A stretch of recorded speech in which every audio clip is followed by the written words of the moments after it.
Hello. അപ്പം നമുക്കിന്ന് milk മിഠായി എങ്ങനെ ഉണ്ടാക്കുന്നതെന്ന് നോക്കിയാലോ?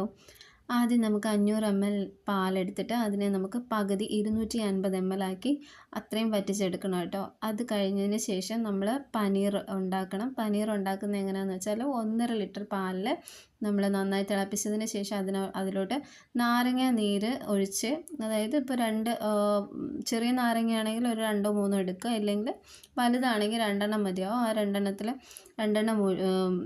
നന്നായിട്ട് അരിച്ചെടുത്ത് ആ നീര് ഒഴിച്ചതിന് ശേഷം അതിന് ഇതുപോലെ പനീറാക്കി എടുത്തതിന് ശേഷം ഈ പനീറിനെ നമ്മൾ ഈ കാണുന്ന പോലെ മാവ് പോലെ കുഴച്ചെടുക്കും. ചപ്പാത്തിയുടെ പരുവത്തിൽ നമ്മൾ മാവ് പോലെ കുഴച്ചെടുക്കും. അതിന് ശേഷം നമ്മൾ ഈ വറ്റിച്ച് വെച്ചിരിക്കുന്ന പാലിലോട്ട് കുറച്ച് പഞ്ചസാര ഞാൻ ഇപ്പോൾ കുറച്ച് കൂടുതൽ ആഡ് ചെയ്യുന്നുണ്ട്. കാരണം മിഠായി ആയതുകൊണ്ട് തന്നെ കുറച്ച് അധികം മധുരം ഉള്ളതായിരിക്കും കുറച്ചും കൂടെ നല്ല ടേസ്റ്റ്. നമ്മുടെ ടേസ്റ്റിനനുസരിച്ച് നമുക്ക് പഞ്ചസാര ചേർക്കാം കേട്ടോ. അപ്പോൾ അതിന് ശേഷം ഞാൻ ആ പഞ്ചസാര അലിഞ്ഞ് വരുന്ന ആ സമയം മാത്രമേ ഇതൊന്ന് ചൂടാക്കേണ്ടതുള്ളൂ.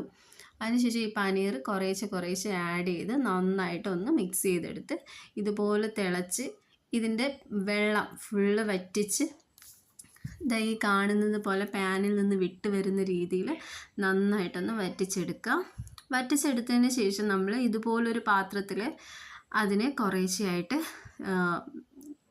എടുത്ത് ഇട്ടതിന് ശേഷം അതിനെ നന്നായിട്ടൊന്ന് നിരത്തി നല്ല ഇതാക്കി വെക്കുക, ഒന്ന് സെറ്റാക്കുക. അതിനുശേഷം നമുക്ക് തണുത്തതിന് ശേഷം ഇതുപോലെ കട്ട് ചെയ്ത് കഴിക്കാവുന്നതാണ്. നമുക്ക് ഫ്രീസ് ചെയ്തും കഴിക്കാം കേട്ടോ. ഫ്രീസ് ചെയ്യുന്നതും ടേസ്റ്റാണ്, അല്ലാതെ കഴിക്കാവുന്നവർക്ക് അല്ലാതെയും കഴിക്കാം.